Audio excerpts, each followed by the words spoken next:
So, ayan na yung ating creamy tahong. 1 kilong tahong, lilinisan lang natin, tapos isasalang lang natin ng 3 minutes, lagyan natin ng tubig or water, then cover. At mayroon akong chili, onion, garlic, and ginger. Then, eto na, naka-ready na. Then, dito naman ay haluin lang natin para yung nasa ibabaw mapunta sa ilalim. Then, remove natin. Ito na, okay na siya. Then, tinanggal ko na yung shell niya at pati yung nasa gitna. Nag-add na ako ng cooking oil at bawang. Sauteed lang natin. Onion, sauteed. And ginger, sauteed. And lagay na natin yung tahong.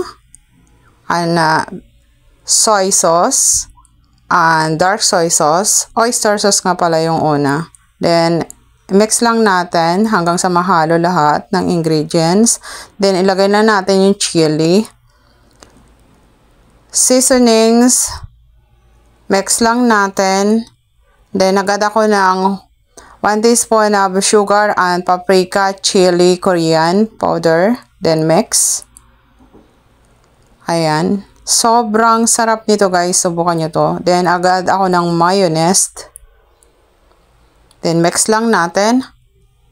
Hanggang sa makombine lahat ng ingredients.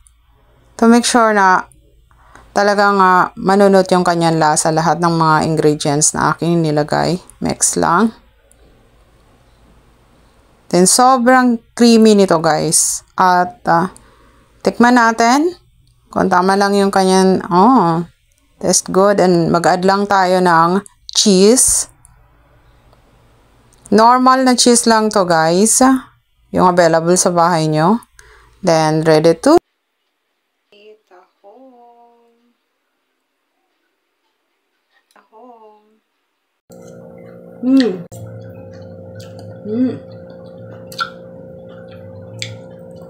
Sobrang lasa niya.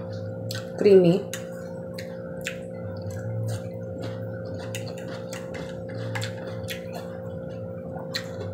Yummy. Sarap niya. Bagay na bagay ito sa rice.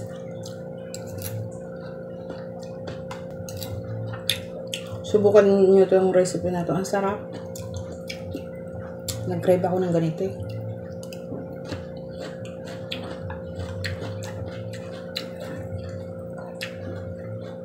Kaya ang sarap.